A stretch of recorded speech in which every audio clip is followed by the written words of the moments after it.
చూడండి ఇంత ప్రాబ్లమ్స్ ఉన్నాయి. ఒక అంబులెన్స్ రాక ఇదో చూడండి పిల్లోడు మొత్తం మా ఇంట్లో ఎప్పుడు ఇట్లానే ఉంటాయనా. ఇప్పుడు బిక్కు మొన్న చిన్న వర్షం పడేది, వర్షం పడితే చిన్న వర్షం ఎండాకాలంలో అవో అలా మేమేం పాపం కట్టుకున్నట్టు అవుతుంది. బురదలనే కూర్చున్నాం, వాసన వస్తలేదన్నా. అది చూడండి ఒకసారి చూడండి, ప్రతి ఇంటి ముందు అన్న వెంకటరాజన్ గారు మాట్లాడాను అన్న, మీరు మాట్లాడండి. మేము ఆపుతుంటే కూడా వాళ్ళు కంప్లీట్ చేసుకొని ఇవాళ మా ఇల్లు కొడుతున్నారు అని చెప్పి ఉట్టిగా బట్టకాల్చి మీద చేస్తే ఎట్లుంటుందమ్మా. అసలు పిల్లర్ స్టేజ్ బేస్మెంట్ స్టేజ్ నుంచి మేము కడుతుంటే మేము ఇక్కడ ఆపిరు. ఇక్కడ చూడండి అందరు ఆపి ఎంతమంది ఆపిరు చూడండి. బస్తీ వాసులు మొత్తం ఇవాళ హైడ్రా కమిషన్ దగ్గర పోయిన వాళ్ళు కూడా ఉన్నారు. ఇవాళ ఇక్కడ ఇగో ఈయన యువరాజ్ పోయిండు మన హైడ్రా కమిషన్ దగ్గరికి. ఇగో ఈయన శ్రీకాంత్ నాయుడు పోయిండు. ఇగో ఈయన శ్రీకాంత్ నాయుడు పోయిండు మొన్న. మళ్ళీ వీళ్ళందరూ అప్పుడు కన్ను మూసుకున్నారా? వీళ్ళకి తెలివి లేదా? వీళ్ళందరూ చదువుకున్నాలేనా అన్న? ఇంకోటి రైల్వే స్కూల్ మైనంపల్లి అన్న కూడా మాకు వచ్చి ఒప్పుకున్నాడు, రోడ్లు వేస్తాము, మీకు రోడ్లు అన్ని పెద్ద చేస్తాము, డ్రైనేజీలు వేస్తాము, ఏ ప్రాబ్లం ఉన్నా అన్ని సాల్వ్ చేస్తాం అన్న. ఆయన మాత్రము ఆయన రాలేకపోయింది. ఇప్పుడు ఆయన ప్లేస్ లో ఎవరు వచ్చిండ్రో వాళ్ళు చెయ్యాలి న్యాయం. ఆయన ఒప్పుకునే ఏంటి ఉన్నాయి అవి చేస్తే ఆయన కూడా మేము సంతోషపడతాం కదా. మేము కూడా ఆయన చేసేదా ప్రజల కోసం పని, ప్రజలకు సంతోషం లేని పని చేస్తే ఎట్లా? ఇది అన్యాయము, ఇది అక్రమము, ఇది బ్రోకరు ఇట్లా మాట్లాడదు కదా. రోడ్డు మీద నడవాలంటే ఎంత ఇప్పుడు అక్కడ మిర్జాల కూడా హైవే రోడ్డు ఎట్లుందో దాని మీద చాలా ట్రాఫిక్ అయ్యేసరికి దాని తర్వాత వచ్చే రోడ్డు ఇదే. ఈ రోడ్లో ఏమవుతుంది కదా అంటే ఆ ట్రాఫిక్ ఎక్కువయ్యేసరికి ఇటు తిరుగుతున్నారు అంతా. పిల్లలు స్కూల్లోకి వెళ్ళకపోతున్నారు, పెద్ద మనుషులు వెళ్ళలేకపోతున్నారు, భయపడుతున్నారు, జారి పడుతున్నారు. ఆ లోపలికి వెళ్ళి వెహికల్స్ వచ్చేసరికి హార్ట్ అటాక్ వచ్చింది. వెహికల్ రాకపోతే మనుషులు కూడా చనిపోయారు. ఇక్కడ ఉన్నారు చాలా మంది సాక్ష్యాలు చెప్తారు. వెహికల్స్ రాక చనిపోయిన వాళ్ళు కూడా. శ్రీరాములు యాదవ్ మాట్లాడిన అన్ని వాస్తవాలు నిజాలు మాత్రం మాట్లాడినారు. ఇందులో ఏం అబద్ధాలు లేవు. మేమందరం ఆయనతో పాటుగా మేమందరం కూడా వర్షాలు అనగా మళ్ళీ వర్షాలు పడుతుంటే అంటే జ్వరాలు వస్తుంటే లేడీస్ అనకుండా కూడా ఎక్కడెక్కడికి మున్సిపాలిటీ ఆఫీసులకి అన్ని చోట్లకి మేము తిరిగినాం. కానీ ఇది న్యాయం కావాలి. మేము ఎవరిలో కూడగొట్టాలని మాకు ఉద్దేశం లేదు. ఎందుకంటే మాకు రోడ్డు కావాలి, రోడ్డు పెద్దగా కావాలి. ఎందుకంటే మాకు ఒకటి ఏంటంటే ఎక్కడికి మేము వెహికల్ కావాలన్నా కూడా మేము ఫోన్ చేస్తే బుక్ అయినట్టు అవుతుంది, మళ్ళీ క్యాన్సిల్. అట్లా ఎంతోమంది మా రోడ్డుకు రావాలంటే కూడా ఎవరు రావట్లేదు. పెద్ద మనుషులు, పిల్లలు, స్కూల్కి వెళ్ళే వాళ్ళు చాలా ఇబ్బంది పడుతున్నారు. పొద్దున సాయంత్రం ట్రాఫిక్ వచ్చి ఎవరైతే మరి ఇది ఇక్కడ అన్యాయానికి ఎవరు పోరాడుతున్నారో వాళ్ళు వచ్చి చూడాలి. ఏ రాజకీయ నాయకులైనా కూడా వచ్చి చూడాలి, చూసి మమ్మల్ని అందరూ పరిశీలించినాక మాట్లాడాలి. ఏ అసెంబ్లీకి పోయి మాట్లాడాలన్నా కూడా మాతోటి మాట్లాడినాకనే వెళ్ళి మాట్లాడాలి. మాతో మాట్లాడకుండా అసెంబ్లీకి అక్కడ రాజకీయ నాయకులను వాళ్ళందరినీ కలిసి మాట్లాడడం కాదు. ఇక్కడ వాస్తవాలు తెలుసుకోవాలి, స్థానికులతో కలవాలి, ప్రాబ్లం ఏందో తెలుసుకోవాలి. ఉట్టిగా గెలవడం కాదు, గెలిచి న్యాయం చేయాలి. ఏమేమి ఇక్కడ ఇబ్బందులు పడుతున్నాయి, మురికి నీళ్ళు అన్నీ ఇళ్ళకి వస్తున్నాయి. అందరికీ జ్వరాలు, ఫీవర్లు, డెంగ్యూ అన్నీ ఏ రోగాలు అంటే ఆ రోగాలు ఒక రోగం కాదు ఇక్కడ వచ్చినాయి. అన్నీ వచ్చి తెలుసుకోవాలి. అక్రమ కట్టడాల కోసం కూడా మేము అందరము నిలబడి కడుతుంటే కూడా స్లాబ్ వేస్తుంటే కూడా నిలబడి వద్దు ఇట్లా చేయకుండా ఇది తప్పు దారిలో నడుస్తున్నారు మీరు చేయకుండా అంటే చదువుకున్న వాళ్ళు టీచర్లు ఉద్యోగాలు చేస్తున్నారు. చెప్తుంటే కూడా అర్థం ఇంత వదిలిపెట్టి కట్టుకొని అంటే కూడా ఇంత కాదు, ఎవరిని చెప్పుకోపో మేము చేసేది చేస్తామన్నారు. చేసి అందరికీ కార్పొరేట్ పట్టుకున్నారు.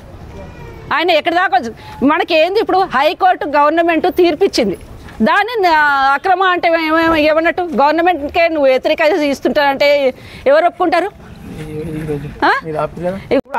ఇప్పుడు అక్రమ నిర్మాణాలు కూర్చోద్దని బహిరంగ స్టేట్మెంట్ ఇచ్చిండు. మీ ప్రెస్ వాళ్ళే రాసిరి, ఆయనే రాపించుకుండు అన్న. ఓవరాల్గా అన్న తిప్పి కొడితే 5 ఉంటాయన్న. అంటే కాంపౌండ్ వాళ్ళే అన్ని కాంపౌండ్ వాళ్ళు తీసేయాలి అంతే ఇల్లులో. ఇక మిగతా తిప్పి కొడితే 5 ఇల్లు, అవి 5 ఇల్లు కొత్తగా వేసినాయి అన్న. కొత్తగా అంటే ఎవడేం చేస్తలేడు, కార్పొరేట్ అన్నాడు ఎవడేం బీకలేడు. నేనున్నా అక్రమార్కాలకు దండ బీఆర్ఎస్ ప్రభుత్వం. అంటే బీఆర్ఎస్ స్థానిక corporator 141 Gautam Nagar division corporator భర్త మేమున్నాం అక్రమాలకని నిలబడ్డాయా. 5 సంవత్సరాలు అయింది వచ్చి. అది చూడండి, అక్కడ 5 సంవత్సరాల నుంచి మా మీద కక్ష సాధింపు చర్యల కింద చేస్తున్నాం. ఎందుకంటే మేమందరము మైనంపల్లి కొత్త దొరుకుతామని. మేము న్యాయమైన కొత్త దొరుకుతామయ్యా. మైనంపల్లి అయితేంది, ఎవరైతేంది. ఇవాళ కాంగ్రెస్ పార్టీ అని కాదు, బీఆర్ఎస్ అని కాదు, బీజేపీ అని కాదు, మాకు మా బస్తీకి న్యాయం చేసే నాయకులు అంటే మేము ఉంటాం. అది ఏ పార్టీ అయినా కానివ్వండి, మాకు ఏ పార్టీతో సంబంధం లేదు. మాకు న్యాయం చేసే నాయకుడు కావాలి. ఏళ్ళ నుంచి మురికి కాలువలలో పడి ఉంటున్నాం. ఏళ్ళ నుంచి మురికి కాలువలలో పడి ఉంటున్నాం. మాకు ఏ పార్టీతో భేదాభిప్రాయాలు లేవన్నా. ఇవాళ మర్రి రాజశేఖర రెడ్డి తను కూడా భేదాభిప్రాయాలు లేవు. కాకపోతే ఆయన పాపము ఆయనకు వాస్తవాలు తెలియక మాట్లాడు. ఆయనకు వాస్తవాలు తెలియక మాట్లాడు. ఆయన కూడా మేము తప్పు అంటలేము. మర్రి రాజశేఖర రెడ్డి గారు కాకపోతే ఆయన ఏం చేయాలంటే ఫస్ట్ అన్న ఒకటి ఇంతకుముందు ఒక కహావతుందన్నా, అక్బరుద్దీన్ ఓవైసీ అసెంబ్లీలో చెప్పిండు ఒకటి. ఒక దగ్గర ఏముందంటే తెలుసానా, ఒక రాజ్ దర్బార్ ఉందంట. రాజ్ దర్బార్కి ఒక నాట్యశాల వచ్చిందంట నాట్యం చేయడానికి. వస్తే ఆమె నాట్యం చేసిందంట. రాజు ఖుషి అయిపోయిందంట. ఏమన్నారే, ఏం నాట్యం చేసినావు, నీకు ఇల్లు మంజూరు, వజ్రాలు మంజూరు, పట్టు చీరలు, బంగ్లా అన్నీ మంజూరు ఇచ్చినాడు. ఆమె ఇంటికి వెళ్ళిపోయిందంట. అరే రాజు నాకు ఇన్ని అనౌన్స్ చేసింది కదా అని చెప్పి ఇంటికి పోయిందంట. వారం అయిందంట, 10 రోజులు అయిందంట, 15 రోజులు అయిందంట. ఇంటికి పోయి చూస్తే ఏం రాలేవంట ఆయన అనౌన్స్ చేసి అన్నీ. మళ్ళీ 15 రోజుల తర్వాత మళ్ళీ రాజ్ దర్బార్ పోయిందంట. అయ్యా ప్రభా, మీరు అన్ని అనౌన్స్ చేసిరు, నాకు వజ్రాలు అన్నారు, వైడ్యులు అన్నారు, పట్టు చీరలు అన్నారు, బంగ్లా అన్నారు, ఏం రాలేదు, ఏందయ్యా అని అంటే ఆయన అన్నట్ట, అమ్మా నువ్వు నాకు కళ్ళని కృషి చేసినావు, నేను నీ చెవులను కృషి చేసినామా అన్నట్టుగా ఉంది ఇప్పుడు ఈ రాజశేఖర రెడ్డి వ్యవహారం. అంటే ఇప్పుడు ఆయన ఏమంటే వాళ్ళు ఆయన దగ్గర పోయారు కాబట్టి ఈయన వచ్చింది ఇలా ఇట్లా చేసేదంటే రాజకీయం ఆయన ఎందుక. ఎవరికి అన్న ఎమ్మెల్యే పోయినాము. ఈయన ఎవరు, ఈయన ఏమన్నాడు, మమ్మల్ని ఎవరు రావద్దన్నాడు. స్థానిక కార్పొరేట్ ఉన్నాడు కదా ఎమ్మెల్యే కోర్టు తీర్పు వచ్చింది కదా. ఎమ్మెల్యే ఎక్కడ వస్తలేడైనా గుడిలో జరుగుతాం. మేమందరం రెడీగా ఉన్నాం. ఇప్పుడు నీళ్ళు ఇక్కడే ఉన్నాయి. నేను ఇప్పుడు పచ్చి బట్టల మీద జరుగుతాం. ఏమని మీరు వీళ్ళందరి దగ్గర వీళ్ళకి వత్తాసింది వెళ్తున్నారు, డబ్బులు లంచాలు తీసుకొని మీరు వీళ్ళకు వత్తాలు వెళ్తున్నారు. కాదని చెప్పండి గుడిలో పచ్చి బట్టల మీద మేము జరుగుతాం. ఇది ఎంత మాట కరెక్ట్ అండి? ఇది మా ప్రజలేమో ఘోరంగా ఎంత ఘోరమైన టార్గెట్ ఉందంటే ఇదిగోండి ఇప్పుడు పాత నిర్మాణం ఇట్లుంది, కొత్త నిర్మాణాలు ముందుకు వస్తున్నాయి. ఎవరికి వస్తారు ఈ కొత్త నిర్మాణాలు? ఇప్పుడు ఈ పాతలకు కూడా ఏం చెప్తారంటే, ఇంకా జరిగి కట్టుకున్న వాళ్ళకు ఈ కార్పొరేటర్ ఏం చెప్తారంటే, ఇగో వీళ్ళకి నేను ప్రోత్సహించి వీళ్ళని కట్టిస్తా, నేను కోర్టు నుంచి ఆర్డర్స్ వచ్చినాయి కదా అవన్నిటినీ అసలు కోటాట జస్టిస్ వాళ్ళందరూ ఎవరు, నేనే 141 డివిజన్ మల్కాజిరికి మేమే ఇది, మేము కోటాటలన్నీ కళ్ళ రాసేస్తాం, కోటాటలన్నీ కళ్ళ రాస్తాం, మీకు మేము ఇచ్చేస్తాం, ఇగో ఈయన ముందు కట్టుకోండు, మీరు కూడా ముందు స్టాఫ్లు చెప్పుకొని కట్టుకోమంటుండు. అంటే ఓ క్యాన్సర్ రోగం ఇప్పుడు స్టార్టింగ్లో ఉంది సార్ మా దగ్గర. అంటే క్యాన్సర్ రోగం ఈ రూపంలో ఉన్నది. ఇదిగోండి ఈ ఇల్లు ఎంకరేజ్ జరిగినాక ఈ ఇల్లు ఎట్లా ముందు కడతారు సార్? ఈ ఇల్లు వెనకకున్నాయి. మరి తెలియదా కట్టించేటప్పుడు? మేము ఆయన దృష్టికి తీసుకెళ్ళలేం కాదు, కార్పొరేట్ దృష్టికి తీసుకెళ్ళిన తర్వాత కూడా ఇటువంటి ఇగో అందరూ కూడా ఇప్పుడు ఉన్నటువంటి ఇల్లు ఉన్నాయి కదా, ఎవరైతే ఇప్పుడు ఈ రాజశేఖర రెడ్డి తీసుకెళ్ళిండో వీళ్ళందరినీ, ప్రజలందరినీ, వీళ్ళందరూ అక్రమ నిర్మాణదారులు సార్. వీళ్ళు ఏమంటారు, ఈ అక్రమ నిర్మాణదారులు అందరూ కూడా ఇప్పుడు వీళ్ళు ఉన్నందరూ అందరూ అక్రమ నిర్మాణదారులే. రోడ్ని ఆక్రమించుకొని కట్టుకున్నారు. వీళ్ళందరికీ 66 ఫీట్ల హుడా మాస్టర్ ప్లాన్ రోడ్ని ఫాలో అవుతూ జిహెచ్ఎంసీ వీళ్ళందరికీ పర్మిషన్స్ గ్రాంట్ చేసింది. గ్రాంట్ చేస్తే వీళ్ళందరూ ఇల్లు ఇంకా కట్టుకున్నారు. కాంపౌండ్ వాళ్ళే ముందు కట్టిరు. ఇప్పుడు ఇల్లు ఏం కూరవు సార్, ఖాళీ కాంపౌండ్ వాళ్ళ మటుకే కూలుతాయి. అయితే వీళ్ళు చర్యలు తీసుకోకపోవడం వల్ల ఏమవుతుందంటే, ఈ రోగం స్టార్టింగ్ ఉన్నప్పుడే దాన్ని మనం ఇది చేయాలి సార్. దాన్ని ఇది చేయకుండా చేసామనుకోండి, నేను చెప్తున్నా, హైకోర్టు ఇవాళ హైడ్రాక్ కూడా ఒక ఆర్డర్స్ పాస్ చేసింది. ఏమని, ఇయో వీళ్ళు స్టేటస్ కోలు తెచ్చుకోరు. స్టేటస్ కోలు సార్ నేనే చదువుకోలే అయ్యా రాజశేఖర్ అయ్యా, మేము చదువుకోలే, మీరు బాగా చదువుకోరు కాబట్టి అసెంబ్లీకి వేరు. స్టేటస్ కోలు ఉన్నాక కూడా కట్టుకుంటాడా ఇల్లు? స్టేటస్ కో అంటే ఏంది? నాకున్నటువంటి నాలెడ్జ్ ప్రకారము స్టేటస్ కో అంటే ఏంటంటే, ఎట్లున్న ఇల్లులు అట్లనే ఉండాలి. అంటే ఏ పొజిషన్లో ఉండాలి ఇల్లు? ఈ కట్టడిగో ఇట్లుండాలి ఇల్లు. కానీ వీళ్ళు ఇలా నిర్మాణాలు పూర్తి చేసారు. జిహెచ్ఎంసీలు ఏం చేశారు, hand wash just I wash చర్య కింద ఏమని ఇచ్చారు, వైలేషన్ నోటీస్ ఇచ్చి మామ అనిపించుకున్నారు. ఇక్కడ ఇవన్నిటి మీద చర్యలు తీసుకోకుండా వీళ్ళు కొత్తది, ఇది కొత్త రీసెంట్ ఇక్కడనే కాదు, పోసేది కట్టిండు ఈ నిర్మాణం లెఫ్ట్ సైడ్లో. వీళ్ళందరి మీద చర్యలు తీసుకోకుండా కొత్తది వెలిచింది. వీళ్ళందరూ ఏమంటారు, మేము కట్టినాం రా నిధి కూడా కూర్చారంట. అంటే రాము యాదవ్ అనే వ్యక్తి కార్పొరేటర్ భర్త, కార్పొరేటర్ మస్తుగా డబ్బులు సంపాదించి కొన్ని లక్షలు సంపాదించారు మా మిర్జాలగూడ కాలనీ వస్తువులు దగ్గరికి. ఇవాళ మేము ఎన్ని ఇబ్బంది పాలవుతున్నామంటే చాలా ఘోరం. అమ్మ చెప్పండి అమ్మా మీరందరూ, ఆయన ఎందుకు మేము ఓడగొట్టుకున్నామా అని ఆలోచిస్తున్నాం. అసలు ఈ రాజశేఖర రెడ్డి గెలిపే అక్రమ గెలుపు, డబ్బులు ఇచ్చి గెలిచిండు. డబ్బులు ఇచ్చి గెలిచిండు, ఆయన మాకు మంచిగా సపోర్ట్ చేస్తున్నాడు, మాకు డెవలప్మెంట్ చేస్తున్నాడు. ఆ నాయకుడు దేవుడు లాంటి నాయకుడు మా మధ్య వాళ్ళు లేడు, మేము ఎంతో బాధపడుతున్నాం. ఇవాళ ఈ అక్రమం గెలుపుతాను వచ్చి అక్రమ నిర్మాణాలకు సపోర్ట్ చేయడం ఎంత మాట కరెక్టు? బ్లాక్మెయిల్ రాజకీయాలను ఎట్లా బ్లాక్మెయిల్ ఎట్లా అంటారు మమ్మల్ని? నిజంగా తెలుసుకోండి, వాస్తవాలు తెలుసుకోమని చర్చకు మేము రెడీగా ఉన్నాం. ఇప్పుడు మేము ప్రెస్ మీట్ పెట్టినట్టు వాళ్ళు రేపు పొద్దున ప్రెస్ మీట్ పెట్టడం కాదు, మమ్మల్ని పిలవండి, మేము వస్తాం. ఇప్పుడు కూర్చుంటాం కావాలంటే ఇక్కడే రమ్మని చెప్పండి. ఇప్పుడు ఆన్లైన్లో నెంబర్ ఉంటే కలపండి, మేము మాట్లాడతాం.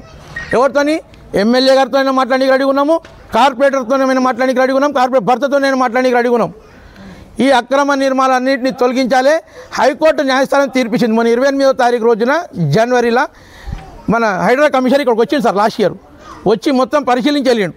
ఇప్పుడు జిహెచ్ఎంసీ ఐఏఎస్ అధికారి కమిషనర్ ఇచ్చిండు, ఏమని వీళ్ళ పర్మిషన్ని క్యాన్సిల్ చేస్తూ రివోక్ చేసిండు.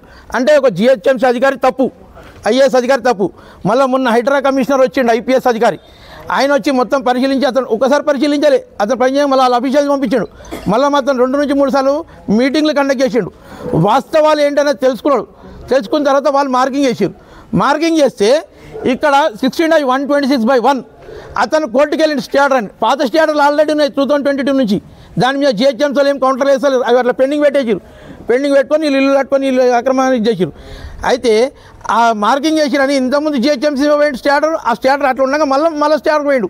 ఏమని అప్పుడేమో జిహెచ్ఎంసీలో వచ్చి గుల్ల కొడుతున్నారు, భయభ్రాంతులకు గురి చేస్తున్నాడు. ఇప్పుడు హైడ్రా వచ్చి భయభ్రాంతులకు గురి చేస్తున్నారు. అయితే హైడ్రాకి పోతే హైడ్రాకి ఏం చేసి హైడ్రాని పార్టీ చేసిరు వాళ్ళు.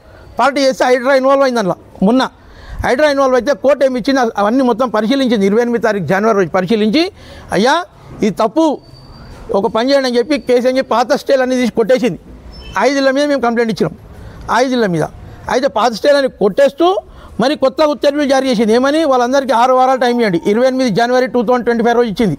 ఇచ్చి పాతవన్నీ క్యాన్సిల్ చేసి ఇప్పుడు వీళ్ళకి 6 వారాలు టైం ఇవ్వండి, వాళ్ళకి గోడంటే వినండి, ఒక్కసారి విన్నాక మీరు ఏం యాక్షన్ తీసుకోవాలో వాళ్ళని కూర్చున్నట్టు చెప్పేసి యాక్షన్ తీసుకోండి అని చెప్పి మొత్తం ఆర్డర్స్ పాస్ చేసింది. హైడ్రాకి ఆర్డర్స్ పాస్ చేసింది. ఇప్పుడు పాస్ చేసిన తర్వాత ఈయనేమంటాడు, హైడ్రా పనే చేస్తలేదు అంటాడు. మళ్ళీ హైడ్రా పని చేస్తలేదు అన్నాడు. హైడ్రా పని చేస్తుంటే ఎందుకు ఆపిండి అని అడుగుతుంది నేను. అన్న హైడ్రా ఇలా పబ్లిక్ అంతా అన్ని పార్టీల నాయకులు హైడ్రాని మెచ్చుకుంటున్నారు. కాకపోతే కొంచెం మంది వాళ్ళ అక్రమాలు నడుస్తలేవని వాళ్ళ సొంత లబ్ధి కొరకు పార్టీలలో ఉండి వాళ్ళని విమర్శించడం తప్పించి ఇవాళ హైడ్రా అందరికీ న్యాయం చేస్తుంది. హైడ్రా జబ్బు 3-4 రకాల జబ్బు అని అడిగింది. ఎట్లా? ఒకటేమో రోడ్ల కబ్జా, ఒకటేమో ప్రాపర్టీస్ గవర్నమెంట్ స్థలాల కబ్జా, చెరువుల కబ్జా, అంటే రకరకాల జబ్బులు అన్నట్టు. అంటే రోడ్డు ఒకటి జబ్బు, పార్క్ ల్యాండ్లో ఒకటి జబ్బు. అన్న పార్క్ ల్యాండ్ కూడా మేము ఇడిపించినామన్న, వెనకాల 277 గజాల పార్క్ ల్యాండ్. మళ్ళీ మేము ఆ పార్క్ ల్యాండ్ ఇడిపించినప్పుడు వీళ్ళందరూ రాలేదు. ఆ పార్క్ ల్యాండ్లో కూడా 100 గజాలు మాట్లాడుకొని చూసిండు 141 గౌతమ్ నగర్ డివిజన్ కార్పొరేటర్ మేకల సునీత యాదవ్ తన భర్త 100 గజాలు మాట్లాడుకోండు. కాదని చెప్పండి. మేమేమో న్యాయానికి పోరాడుతుంటే మమ్మల్ని బ్లాక్మెయిల్ అని అనడం ఎంత మాట కరెక్టు? దయచేసి మాకు బహిరంగ క్షమాపణ చెప్పాలి. మాకు ఈ అక్రమ నిర్మాణాలు ఏవైతున్నాయో కోర్టు ఆర్డర్ని మేమేమి పర్సనల్ చేయమంటలే, మీరేం వచ్చి పర్సనల్ చేయకండి. మీకు ఉన్నత న్యాయస్థానం ఇచ్చింది 2 ఆర్డర్లని. 6/2021 ఉన్నది ఒక ఆర్డరు, మళ్ళీ ఇప్పుడు 28/1/2025 కోర్టుని ఫాలో కండి, మమ్మల్ని ఫాలో కాకండి. మేము చెప్తాం, మస్తు చెప్తాం, మేము చెప్తాం, వాళ్ళు చెప్తారు. అయ్యా రాజశేఖర్ అయ్యా మీకు ఒకటి చెప్తున్నా, రండి బహిరంగ చర్చకు రండి. మేము పెట్టి ప్రెస్ మీట్ పెట్టి మరి రేపు పొద్దున ప్రెస్ మీట్ పెట్టకూరి పెడితే మమ్మల్ని పిలవండి, మేము వస్తాం అక్కడికి, ముఖాముఖి కూర్చున్నాం. లేకపోతే ఇదే స్వాతంత్ర సమరయోధుడు, ఇలా స్వాతంత్ర సమరయోధుడు నివసించినటువంటి ఏరియాకే మీరు న్యాయం చేయలేకపోతే మల్కాజిగిరి కాన్స్టిట్యూన్సీకి నువ్వేం న్యాయం చేస్తావా? నాకు అర్థమవుతలేదు. చేత కాకపోతే తప్పుకో, కానీ మేము చేసే పనులకు, మంచి పనులకు మేము ఇలా ఇంతమంది బాధపడుతున్నారు. లేడీస్ అమ్మ మీరు మాట్లాడాలి, మా శోభమ్మ మాట్లాడాలి, లేడీస్ మాట్లాడాలమ్మా మీరు.